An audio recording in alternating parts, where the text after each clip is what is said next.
much for beginning by joining us in acknowledging that we stand upon the ancestral and contemporary homelands of the Anishinaabe.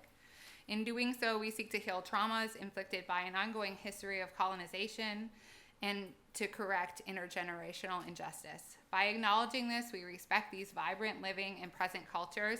This is how we choose to move forward with humility, honor, gratitude, and a shared love for this beautiful place and the stories within it.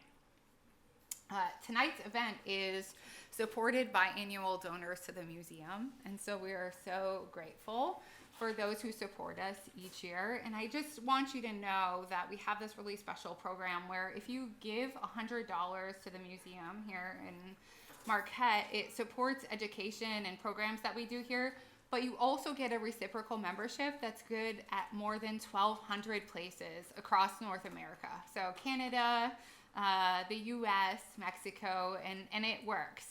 And so you get free admission at all these other places while supporting your local arts and culture community. So something to consider. There's information at the desk and then also on every one of my emails. There's a link you can click and you can donate right there. So thank you so much for all of you who support us here in this work.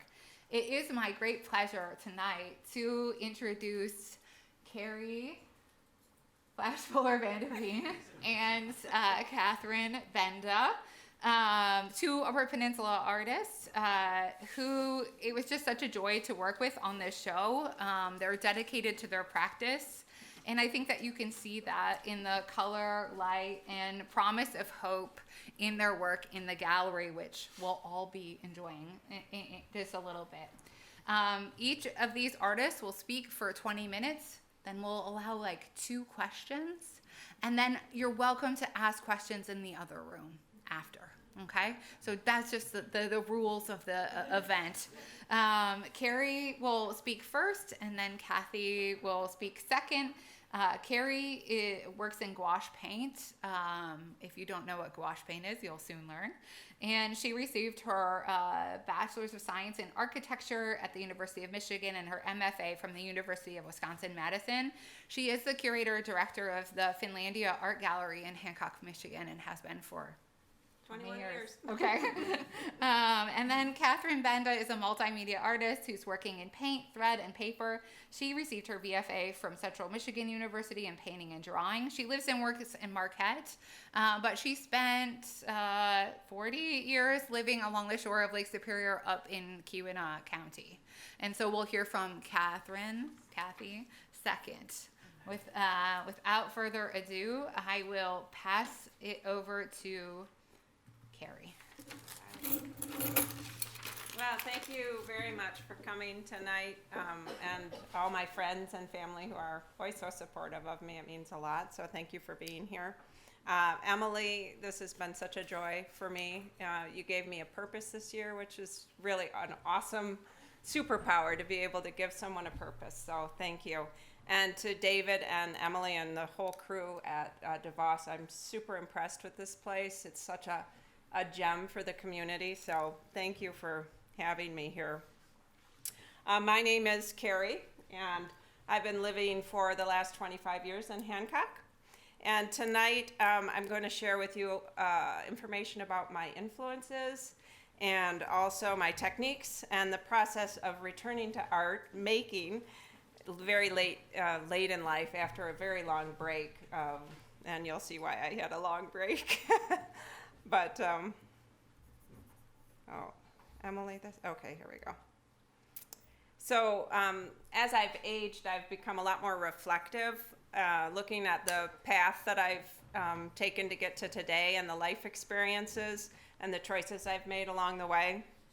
And now that my children are grown and living full lives of themselves, the question I began to ask myself is, how do I remain present and relevant to myself in my own life, especially when life is constantly changing? So I sent 2 kids to college, and I decided it was a time to start making my art again. And this has been a really great privilege to have the time to do that. And the new perspective that I have on art making at this time in my life is that I'm a lot freer with my process. I don't question myself all the time about what I'm making or why I'm making it or how I'm making it.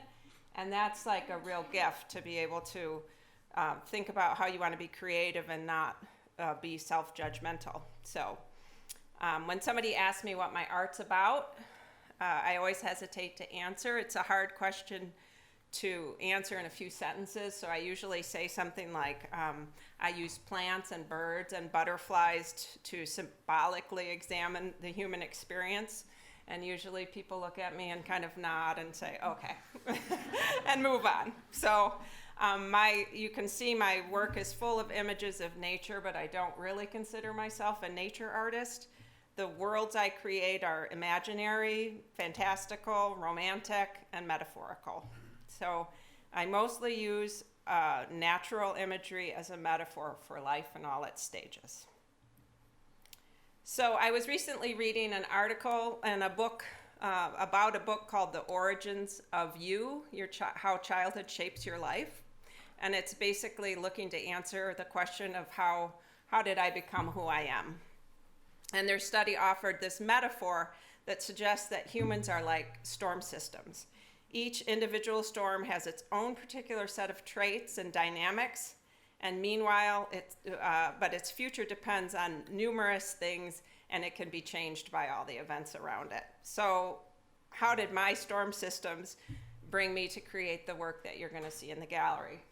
I grew up in Lower Michigan, spending my summers on the shore of Lake Michigan, which really developed a deep reverence for nature in me, and especially the big lake, which is one reason my husband and I decided to move to the UP. I was the youngest of 5, and it was a very traditional Midwestern upbringing. I went to the University of Michigan and studied architecture, which was a really wonderful and challenging major. It opened me to my love of creativity, but my buildings were kind of more like sculptures. I thought a lot about how light entered the space. I designed peace centers, a community center for bikes. I designed a mausoleum for one of my favorite artists, but needless to say, when I went into the working world, it was nothing like this.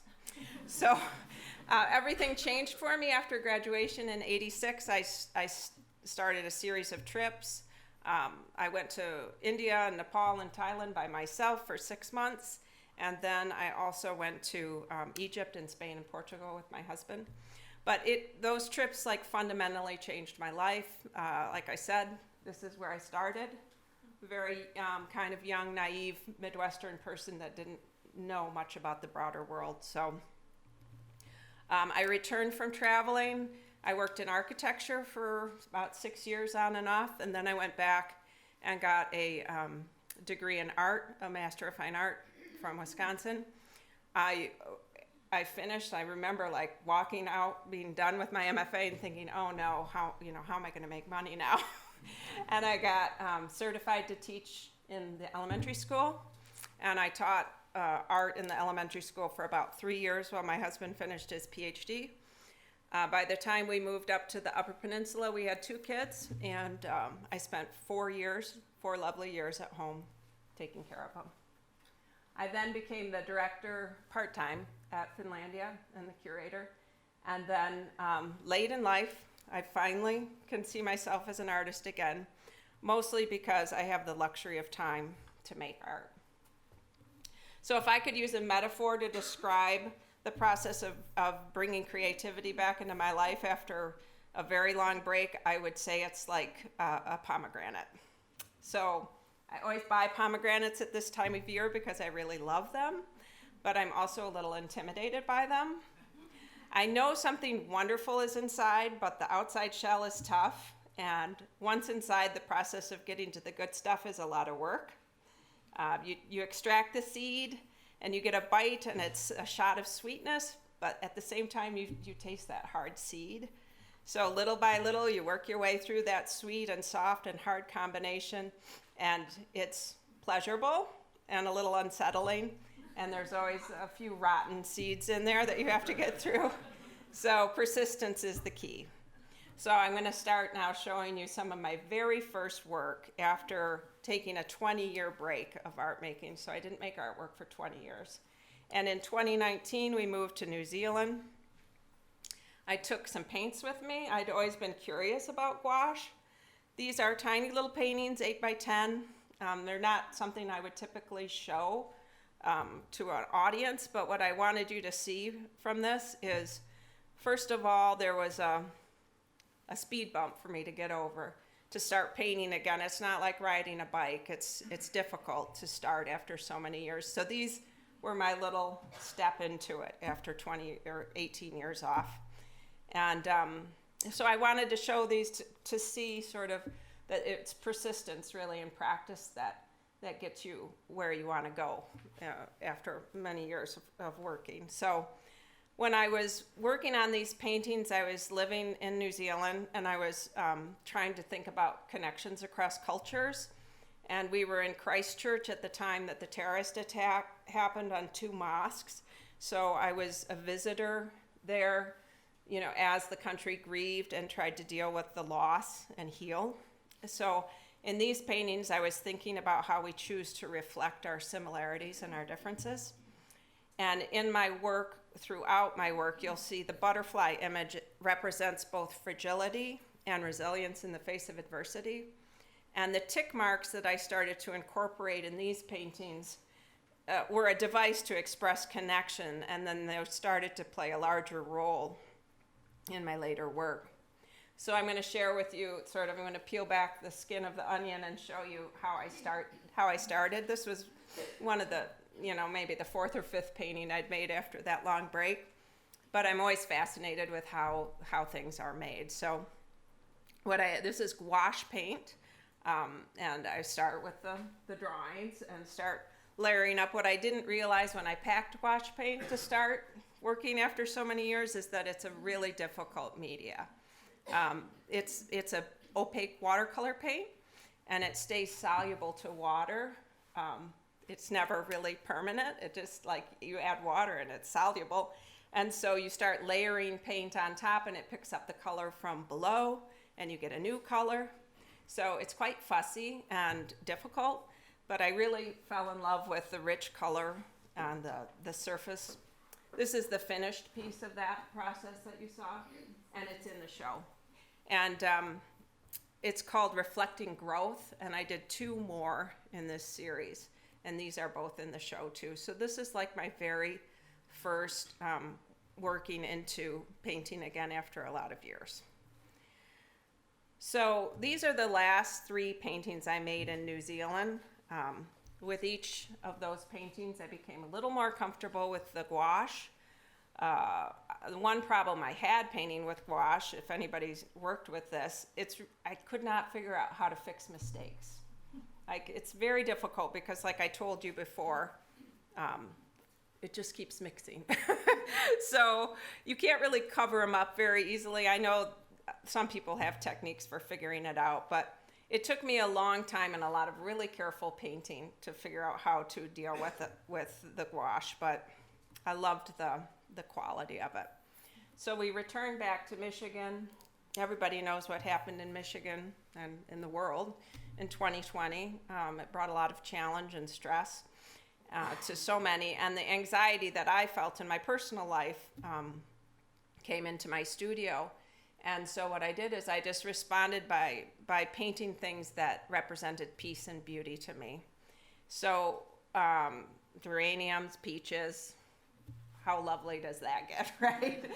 So my tick marks, you can notice, became time markers. So I added that 5th slash, and I started a series called Waiting For. So these were the pieces that I created during COVID. So the fragile and resilient butterfly returned, as well as those time marking lines, and the marks became an overlay that both concealed and revealed the image.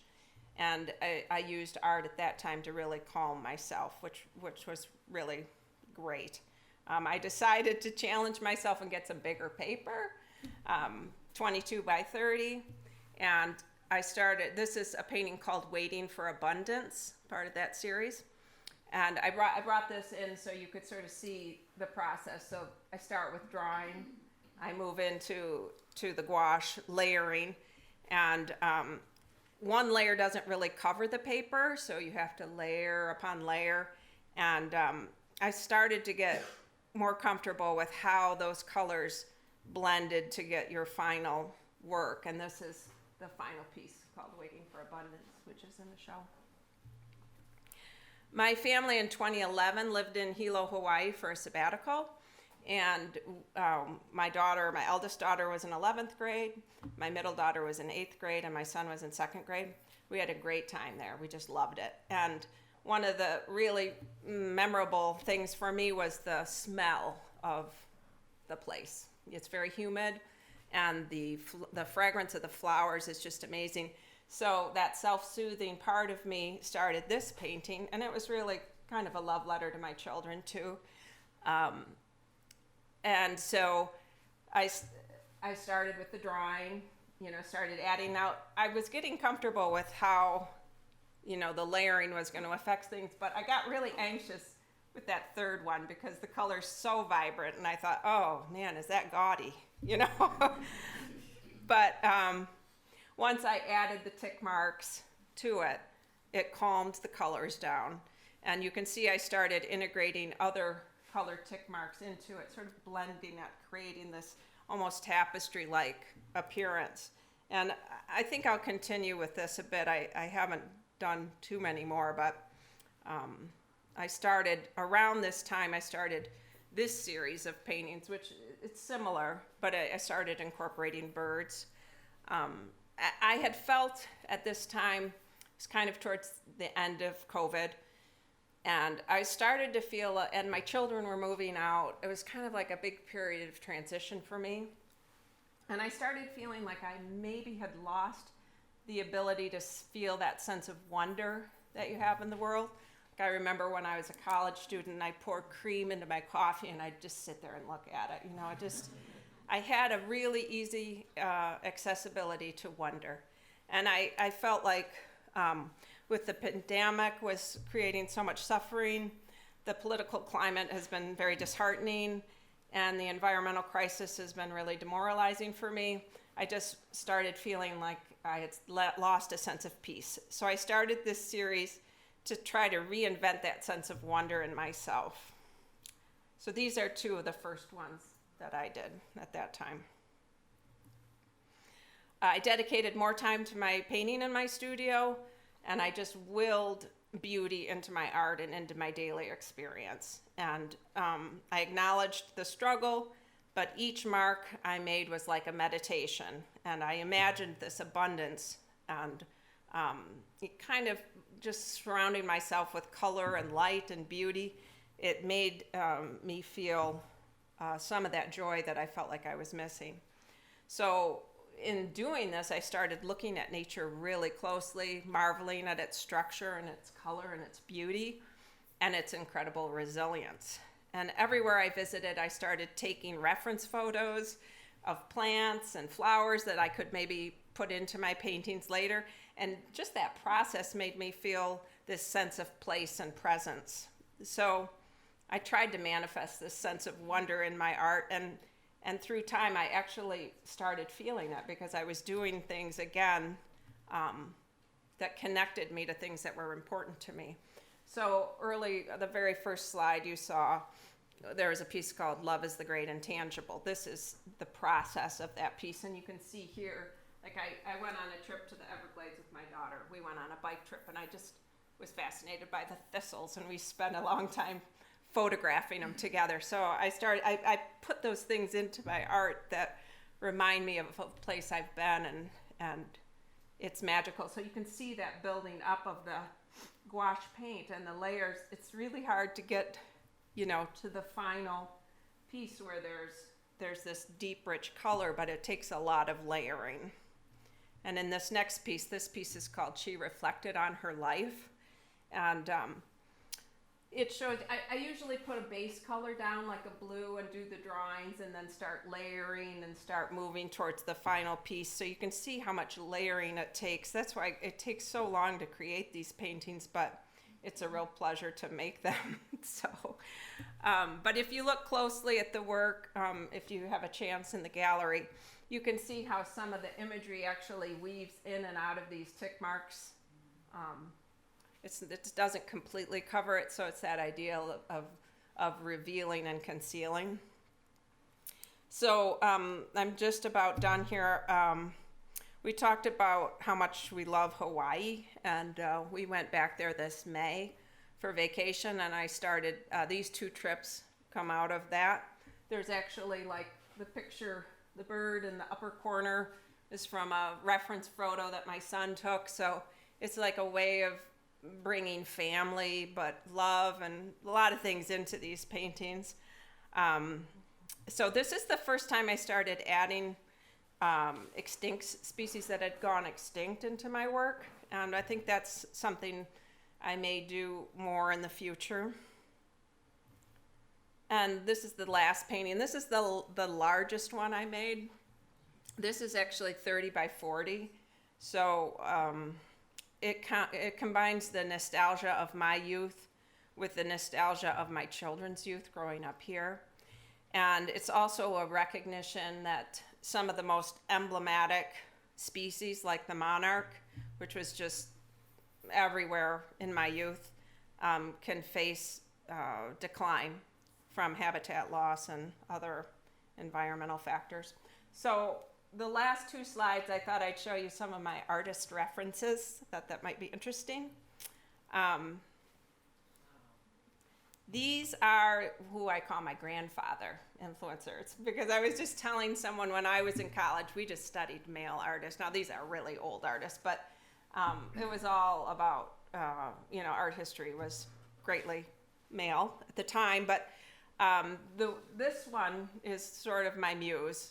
I bought a picture of her in Washington, D.C. in 1991, this picture, and I hung it in my studio, and I admire her composure and her strength, and I keep her with me and close as a reminder to stay strong.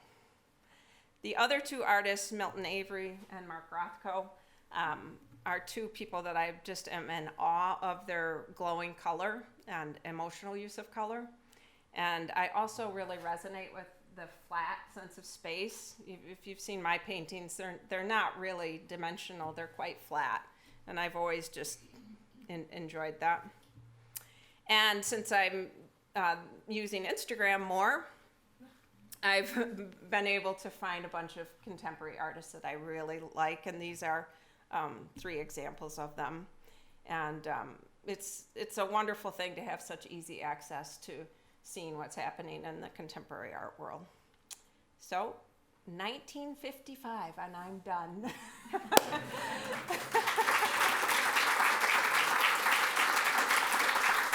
I just want to say thank you to Kathy. It's been really great exhibiting with Kathy. I didn't know her before this, and it's very fun, been really fun. So, thank you.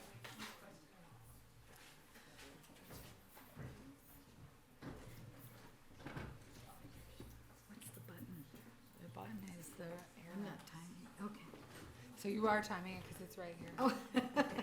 Good. All Okay, right. so Is the button? Abby? Wait. Is the button right here? This one. Okay. take it away. Take it away. Well, I also want to thank Emily and Northern Michigan University for this opportunity, and David. I don't think he's here right now. I didn't see him. Is he? He just stepped out. For actually coming to my studio to help me figure out how to hang some of the pieces that are in the show today. And I want to thank my friends that are here and my family because I've had this incessant activity this year. It was sort of the challenge of doing something for a year that was pretty time consuming. So it's been a good experience. What I want to do is, it's fun because Carrie and I have never met each other, and yet there's some parallels and there's some differences, and we both are starting kind of at the beginning. And I'd like to say, I want to start here, and I want to start here because there's some students, I think, in the audience, but 50 years ago, I was a student in the audience. working on my BFA. And I thought art was going to be this straight line. I thought I was going to be a student and get my BFA and then show, and it was just going to be this nice trajectory.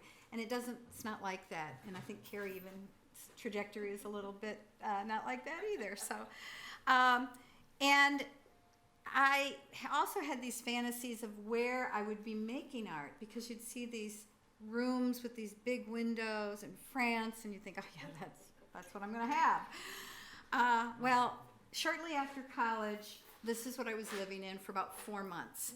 And the joke in our family was, it was the 70s, and I read one too many Mother Earth News magazines. Because I was a Detroit girl, and I ended up in the UP on the shores of Lake Superior, out by Freedom, Michigan. If there's a sign that says the end of the earth. And so, I realized that we've since moved. We were there 40 years. We're in Marquette. But one of the things that I realized was that what I thought was going to happen, a lot of the things I thought was going to happen didn't happen. But a lot of things I never dreamed was going to happen happened. And that's sort of life, and that's sort of the whole thing with being an artist. So I want those who are starting out, recognize there's going to be lots of twists and turns, and those that are artists know exactly what I'm talking about. Thankfully, the tent living only lasts 4 months. I did have a telephone in the tent, and that's a whole nother story with a couple drinks. But yeah, AT&T was really great. But this is where I spent, and my children and my husband and I spent our time, and that's Lake Superior out there.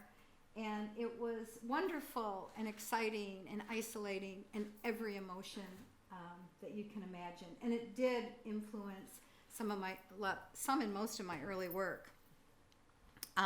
So I wanted to show you so I had this fantasy, right, of what spaces should look like. So the reality is, the fantasy's that up window, I got to work in that space for little bits of time. Most of my art was probably done for a long time on the kitchen table in a cabin with a wood cook stove and kids either making music or making art or doing something. And then this is my current studio, but it's never been this tidy. And it actually looks like this, or did look like this right before I packed everything up. So you make your spaces, and it's where work gets done. And it doesn't have to be the fantasy. Just my whole realization was, I can make art wherever I go, whether I have a backpack or whether I have the fantasy space. So that's sort of, about where I made art. But early on, when I was, and this is an unknown artist, I wish I could give him credit. Early on, just after the tent living, I was working on some grants with the Michigan Council for the Arts with little kids. And it was very rewarding, and at the same time it was really frustrating, because I was competing with gym class. I'd pull kids out of gym class and give them art. And sometimes that was a good fit, and sometimes that wasn't for the busy kids.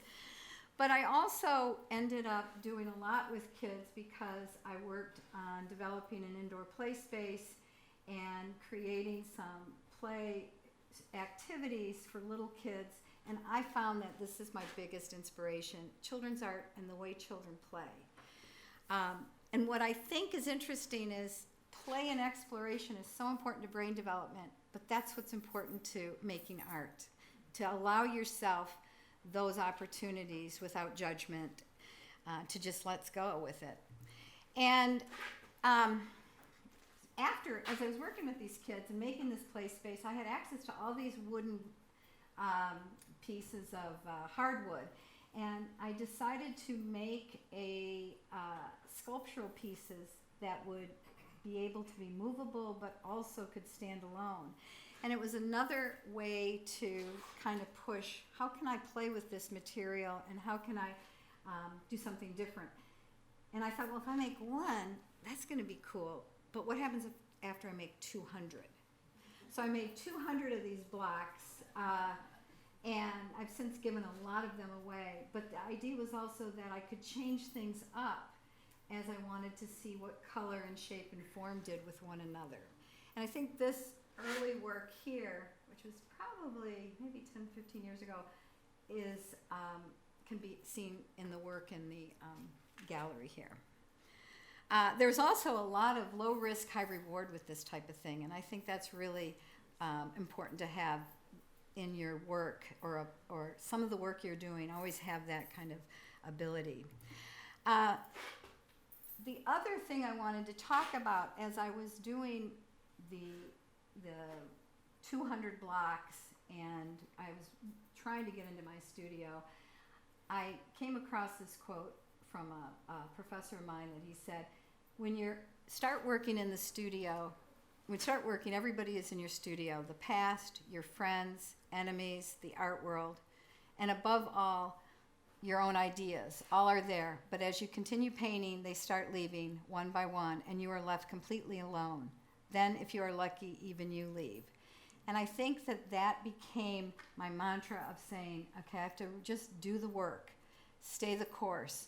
Don't let thinking or your own comparison or judgments or those barriers of thinking, worrying about what other people are thinking, get in the way of making your art. So with that in mind, it's continued to feed into my belief that making art is all about process. This year, with this invitation, it was about sticking with a process, and I'll talk a little bit more about that, but what does that look like? And I had two pieces of information. Best advice I got in art school was, the first one was, nothing is precious. And the second one was, every once in a while take a look at your palette, because that's where the best painting is. And again, it's about staying loose, staying open, and being able to take a look at what you're making and not overthinking it. Step away from it for a while. And I thought that was good advice, and every once in a while I think about that. So this was a palette of mine that I decided, I'll take a picture of it. It looks like a pretty decent painting. But more recently, and in a large part related to the space I have available now, I really wanted to look at process. And I usually have two things going on at once. I have, and sometimes three, I have small work that I'm fooling around with that's I'm able to leave out. And I have larger work that I'm working on kind of together. Sometimes one gets most of my attention for a while, and I flip back and forth. Usually the stuff that's left out I work on every day. I just go in and I fool around with it, and I move things around, or I'm gluing. And this happens to be a picture of some block work that I was working on with these same shapes that you'll see out on the paintings, looking at materials and incorporating some new ideas in paper. These are wooden hollow like blocks. They're not a full block like the other ones were. So while I was doing that, I decided last year that I would take something that was in my house and just paint it every day for 6 months, and do this without any really any thinking. Just get up in the morning, paint the vase. And here's a picture from one of my sketchbooks. So I have many sketchbooks that are of this vase and these the Swedish ivy. And all I had to do was show up, take the paper off, and paint. And so again, you get up, you have your cup of coffee, you start not thinking, right? Because the minute you start thinking, it starts changing everything. So this became this incessant activity, but it also deepened my appreciation that this was how I would get into the studio. So if I had these kinds of things going on, it was getting me in there, and then I could continue on with some of my bigger scale paintings. So those vase paintings quickly started to morph into these paper cutouts that I was working on. And they were first intended to be just paper studies, color studies and cutting out paper. And then they started to feel like they could be larger. They started to feel like what would happen if I just expanded these into big canvases. I found myself doing a lot of color theory with them, and again, another way of just getting into the studio and working on something that I could really get absorbed in. This became a daily habit as well as the other thing. So during the time I was cutting out shapes, I was painting the same shapes. I painted them. This is in that gallery as well. I painted them tight. I painted them loose. I painted them in small iterations. I went large, and I changed the color palette. And every time I did that, something new transpired, or it triggered some new idea for me. And I kept on this course. These are all from 2023. I stayed this course, working on these shapes continually this whole past year. Here's another one in that show. So, and they started to change size. You'll see that there's some 16 by 20, there's some matted and framed, there's some really large pieces that have scrolled down. I wanted to see what happened when size changed, and also when they became defined by a mat and a frame, and when they were much looser and more without any boundary on the sides of them. So you'll see that in this piece here. So when I was working on these paintings, I thought, well, let's just take a big roll of gessoed canvas and roll it down and paint directly on that. And these were fun to make. Again, you'll see the repetition of shapes from the paper, from the small paintings, from the tighter matted and framed pieces. This exploration kept triggering a new idea for myself. And so I got really comfortable with this exploration with paint and paper. But then there became this introduction to me with thread. And you'll see the pieces in the gallery. I have a couple pictures, but I want to talk about this whole thread thing. So I don't know if anybody's ever walked the bike path here, but this is on a building, and it was in November of 2020, and I decided I wanted to make myself one evil eye pillow, because everything was really creepy anyway out. And it was pretty low risk because it was just for me, and materials, thread is really inexpensive when compared to paint. And so I made myself one eye pillow, and I think I'll make another one. And we were still pretty cloistered. I don't think anybody had the vaccine yet. I had probably had a lot of cabin fever. And so I'd make another one, and then I just kept making them, and I would throw them on the couch. So you got to visualize, I'm in a chair, my husband's in a chair. Every time there'd be a new eye pillow, and I think it was my son that said, "Mom, this is getting really creepy." I made about 30 of these things, and I gave one to a friend who's not here today, and they said every time this child comes over to the house, the child hides the pillow because it really creeps them out.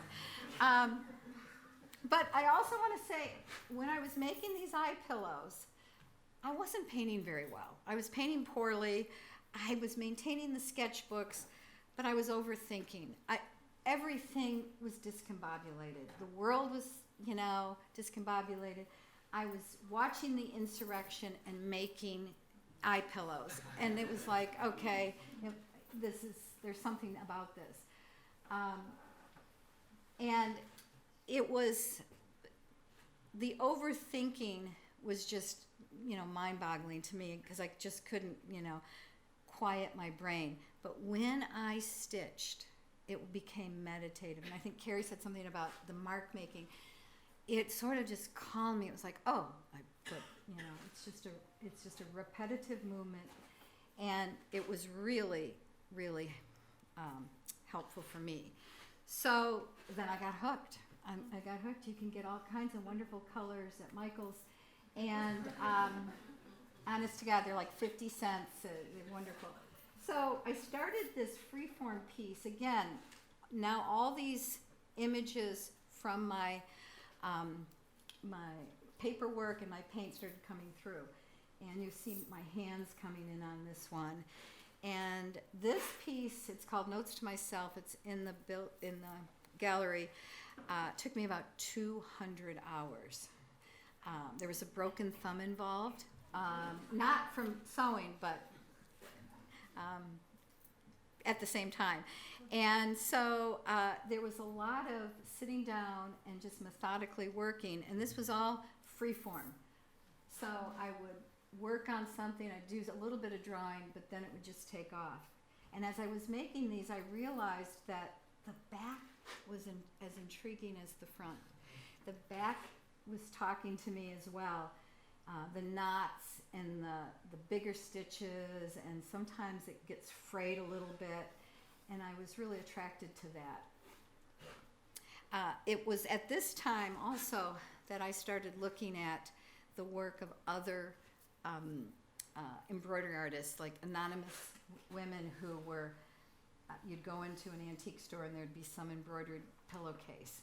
That there's a whole world of needlework and women's work that really became understated.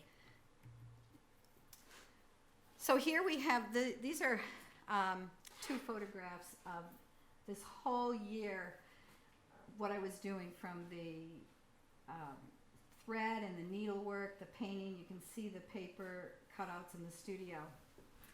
And I really thought about this because there's a Steve Jobs quote that I love, and it's this: you can't connect the dots looking forward, you can only connect them looking backwards. So you have to trust that the dots will somehow connect in your future. You have to trust in something, your gut, destiny, life, karma, whatever. And I thought about that, and I thought, I trust the process, because every piece of this year of my art making that's been rewarding, satisfying, and really felt like it was part of my authentic self was when I was true to the process and didn't worry about product. I just, getting into the studio.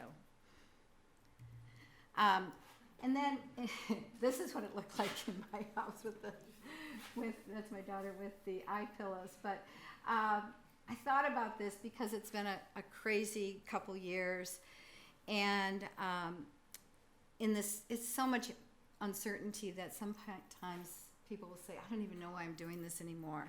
Like I should be doing something bigger. And I love this quote by Kiki Smith, that just do your work. And if the world needs your work, it will come and get you. And if it doesn't, do your work anyway. You can have fantasies about having control over the world, but I know I can barely control my kitchen sink. That is the grace I am given, because when one can control things, one is limited to one's own vision. And I would say that really has been what's guided me this last year, but when I look back on all the previous years, it's really been the guiding factor in my art making. So, 2002.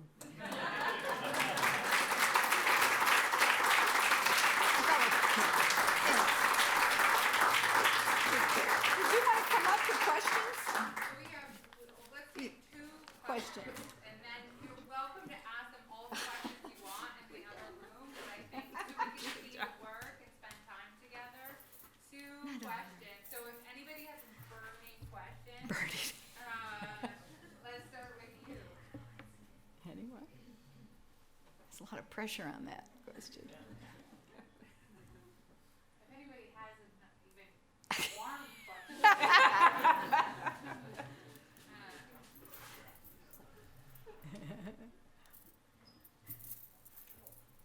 What's in store for both of you in the coming future with your creations, if you have any ideas?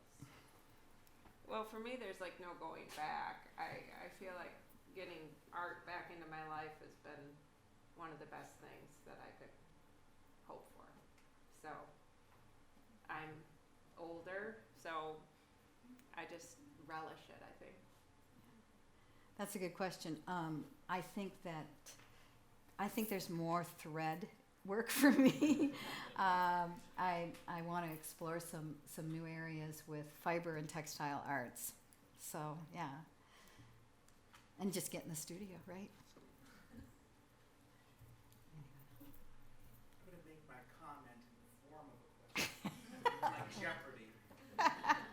Were those the two best art talks you've heard in a long, long time? Thank you. As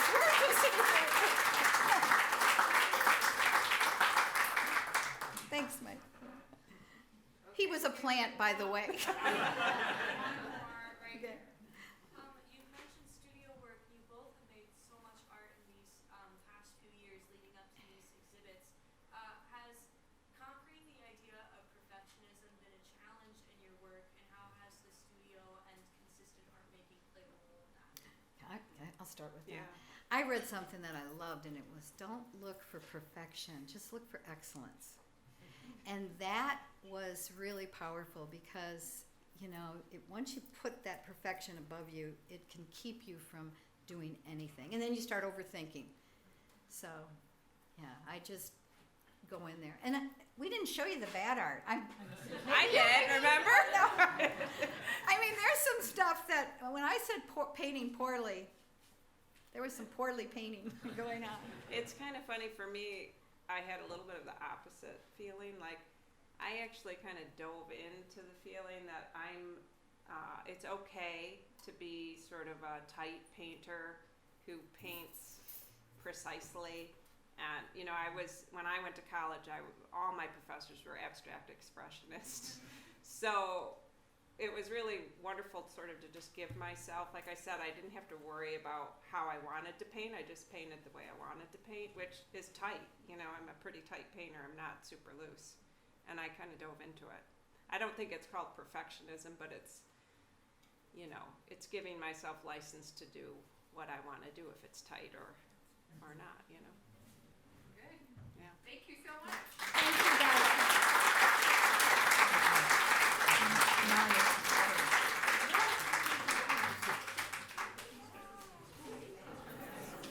Julie's picture's going to be.